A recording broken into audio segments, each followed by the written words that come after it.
आज हम द्रव्य संग्रह की 12वीं गाथा को समझने जा रहे हैं। इससे पहले 11 गाथाएं हम समझ चुके हैं।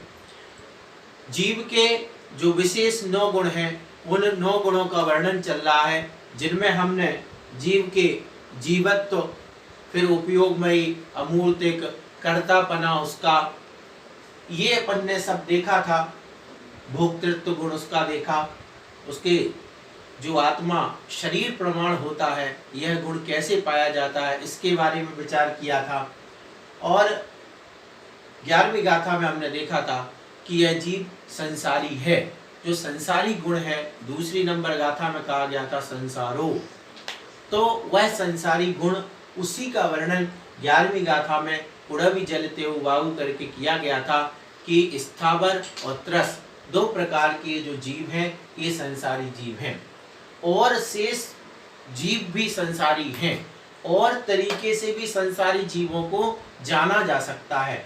यही इस गाथा में बताया जा रहा है।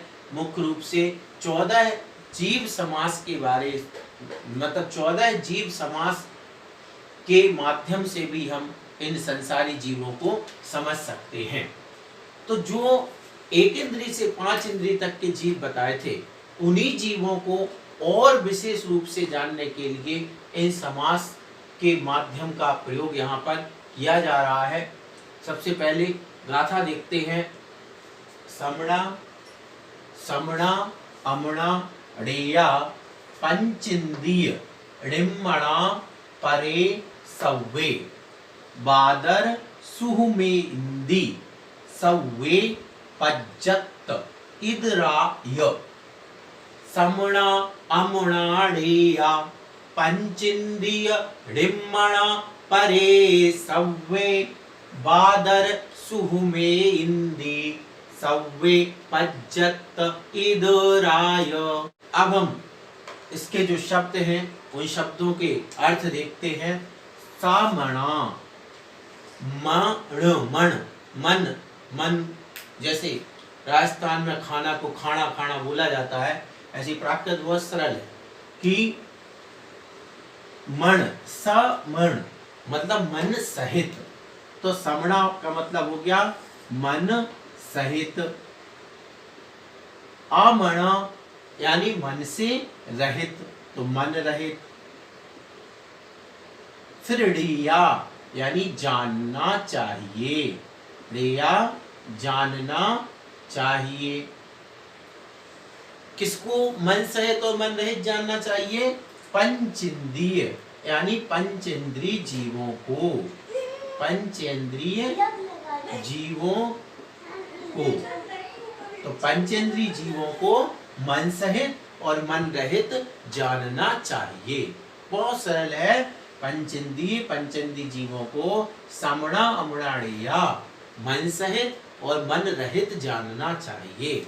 और इतना तो अपन सब जानते ही हैं कि मन सहित यानी संगी, सैनी जिसको बोलते हैं, और मन रहित यानी असंगी, जिसे असंगी भी अपन कहते हैं। तो पंचेंद्रिय जीव 2 तरह के, सैनी और असैनी, संगी और असंगी, जानना चाहिए। ऋम्मणा, निर्मना मतलब मन से रहित, तो यहां तक हो गया। अब मन से रहित, ऋम्मणा मन से रहित। कौन? परे यानी बाकी, सव्वे सब। पंचेंद्रिय तो 2 तरह के हैं, मन सहित और मन रहित। बाकी सब कैसे हैं? ऋम्मणा मन से रहित। तो पंचेंद्रिय को मन सहित और मन रहित जानना चाहिए। बाकी के सारे जो जीव बचे हैं, वे सब मन रहित जानना चाहिए। इसका क्या मतलब हुआ? इसका मतलब हुआ कि जो 1 इंद्रिय, 2 इंद्रिय, 3 इंद्रिय और 4 इंद्रिय जीव हैं, वे मन से रहित ही होते हैं। फिर इसके बाद बादर, तो बादर और सुहुम यानी सूक्ष्म, ये इंद्री, यहां से निकलेगा ये इंद्री, तो 1 इंद्री यानी 1 इंद्री जो जीव हैं, वे 2 तरीके के हैं, बादर और सूक्ष्म। तो बादर एक इंद्रिय और सूक्ष्म एक इंद्रिय, बादर एक इंद्रिय, सूक्ष्म एक इंद्रिय। यहां तक ये हुआ, मतलब पंचेंद्रिय जीव दो तरीके के हो गए, एक इंद्रिय जीव भी दो तरीके के हो गए। पंचेंद्रिय जीव सेनी असेनी होते हैं, बाकी के सारे जीव असेनी ही होते हैं, सब वे। अब ये सब जो हैं, यहां तक सारे जो कहे गए हैं, ये सब पर्याप्त यानी पर्याप्तक, और इदरा मतलब होता है इससे उल्टा, तो हो जाएगा अपर्याप्तक, अपर्याप्तक। तो बाकी के सब जो शेष हैं वे नहीं, सॉरी, ये सब वे सब पर्याप्तक अपर्याप्तक, पर्याप्तक और अपर्याप्तक जानना चाहिए। इसमें अब हम इसको समझने की दृष्टि से इसको लिखते हैं कि भाई पांच इंद्रिय जीवों की बात की गई, एक इंद्रिय से पंच इंद्रिय तक के जीव। तो पहले तो हम इसमें क्या करते हैं कि एक इंद्रिय से पांच इंद्रिय तक लिख लेते हैं।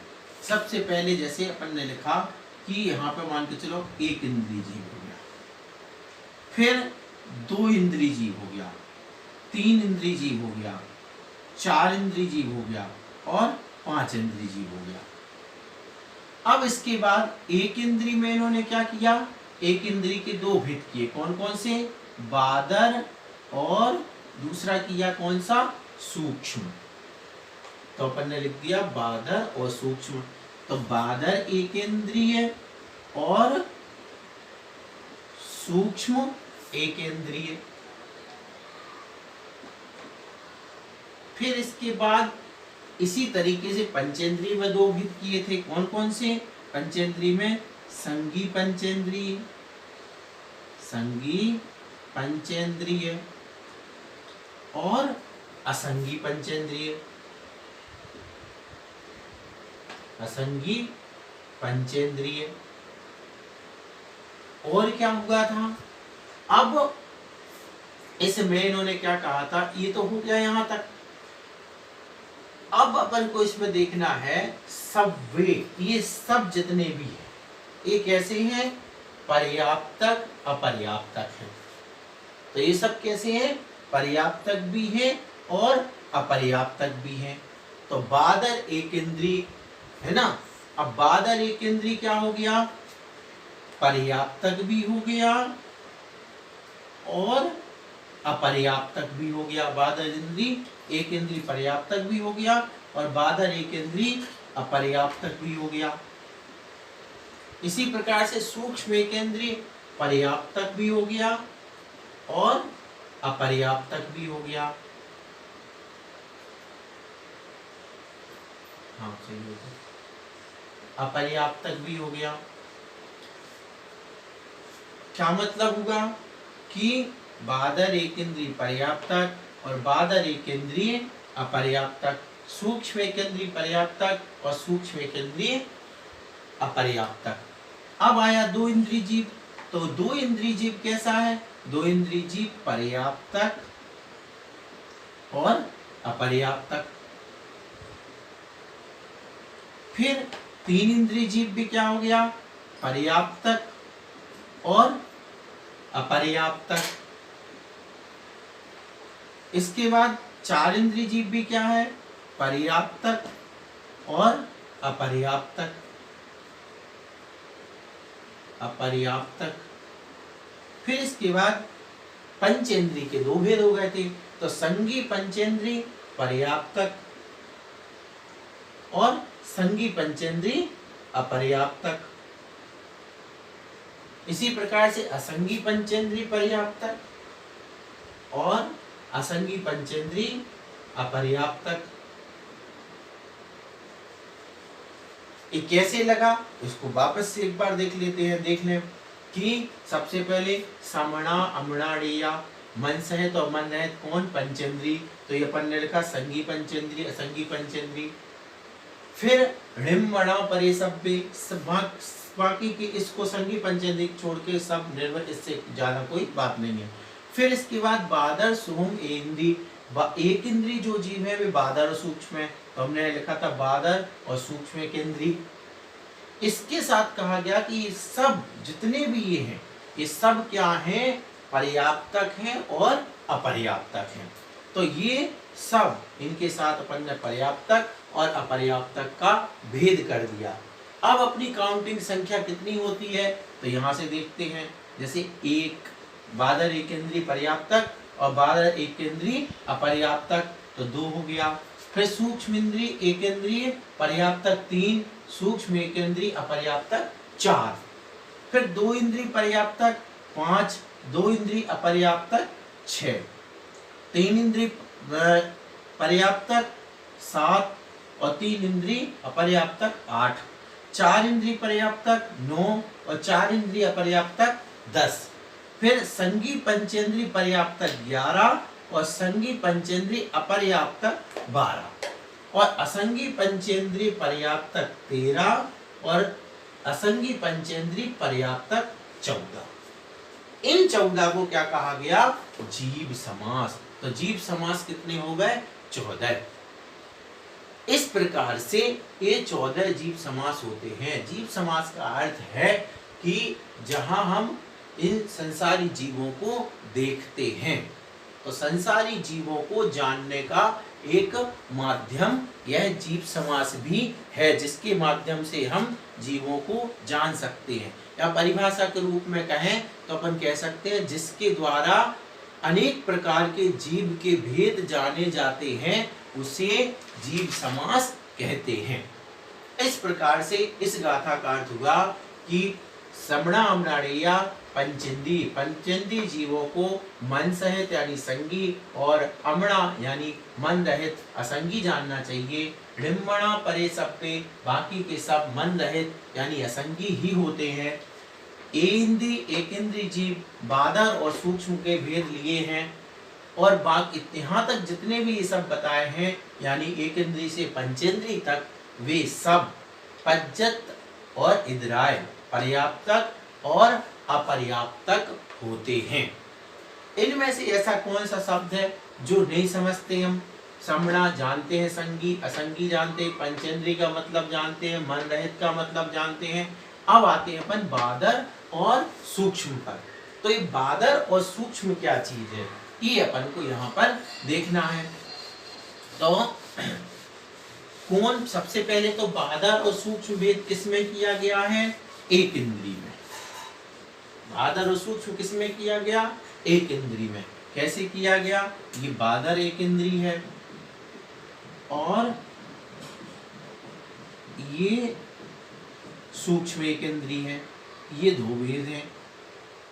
अब इसको समझने की दृष्टि से मैं आपको समझाता हूं कि जैसे अब अपन एक इंद्री कोई जीव लें।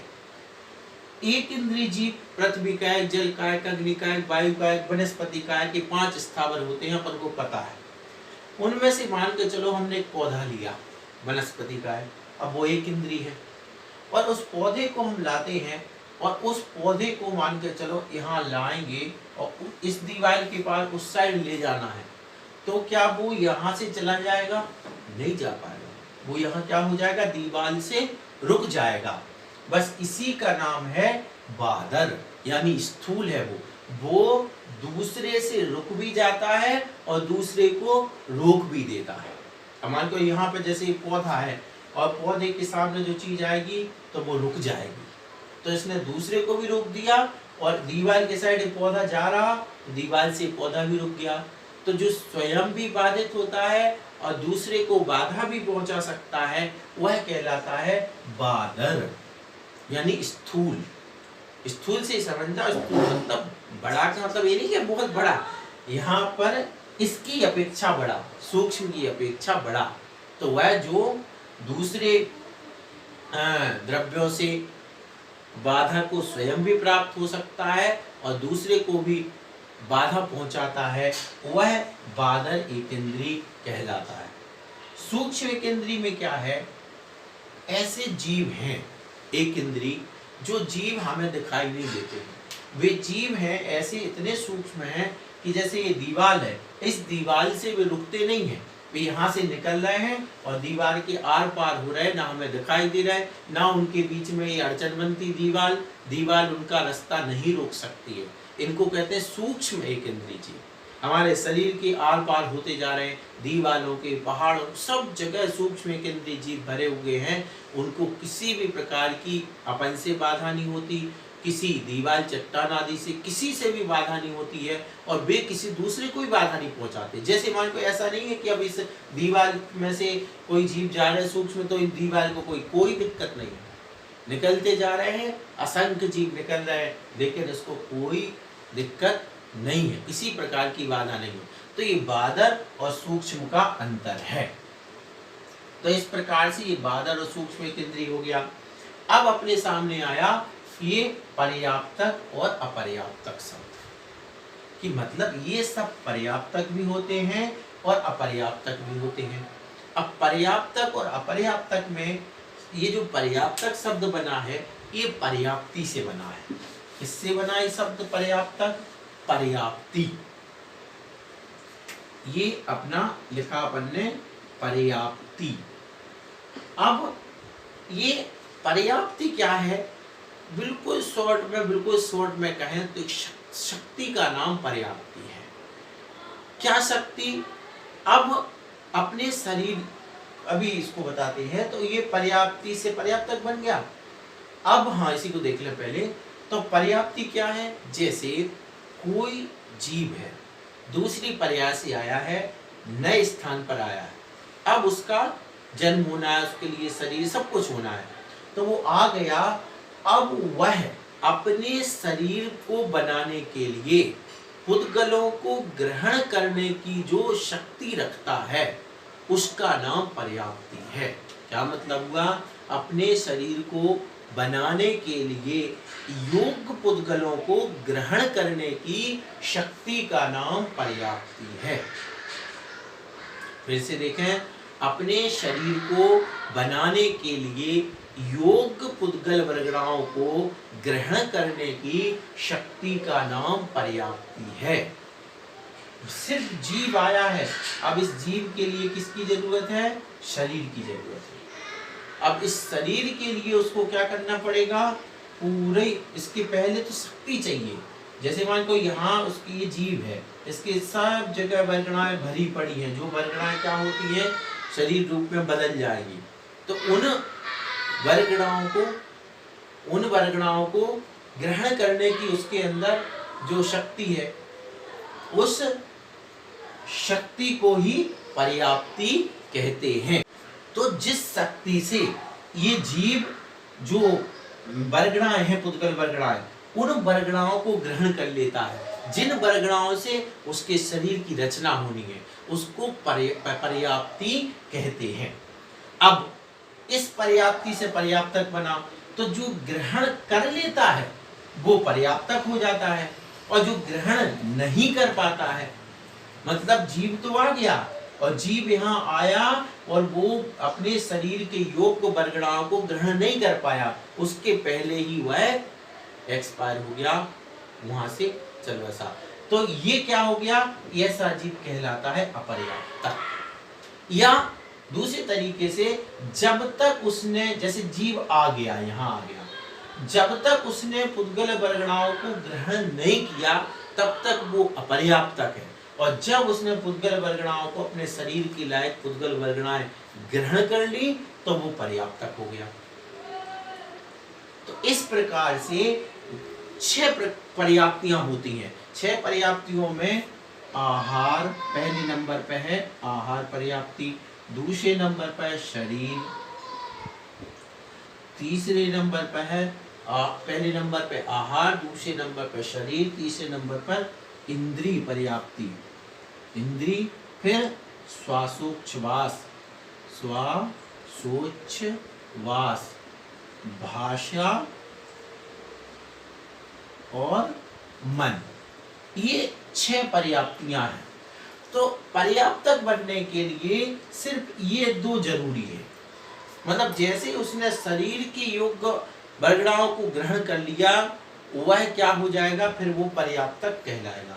और शरीर की योग्य वर्गणाओं को ग्रहण नहीं कर पाया, तब तक वह क्या है, अपर्याप्त तक है। अब हम यहाँ पर, चूंकि ये विषय एक स्वतंत्र विषय है, पर्याप्ति को लेकर, पर्याप्तक को लेकर के कौन से जीव पर्याप्तक अपर्याप्तक होते हैं, इनमें क्या विशेष बातें होती हैं, एक तरीके से ये पूरा जीव विज्ञान है।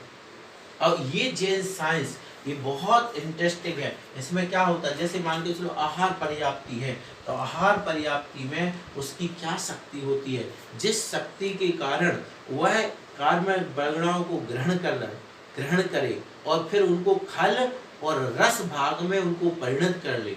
खल यानी होता सॉलिड और रस यानी लिक्विड, वो उस रूप में परिणमन करने की जो शक्ति हो जाती है वह आहार पर्याप्ति कहलाती है।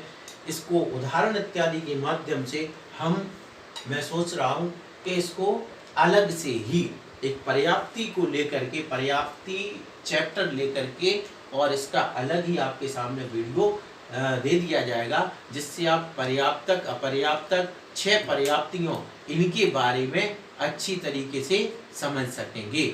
इस गाथा का एक बार वापस से अपन अर्थ देख लेते हैं कि समणा अमराड़िया पंचेंद्रिय, पंचेंद्रिय जीवों को संगी और असंगी जानना चाहिए। डिम्बणा परे सब्बे, बाकी के सब जीव असंगी ही होते हैं, डिम्बणा यानी मन से रहित ही होते हैं।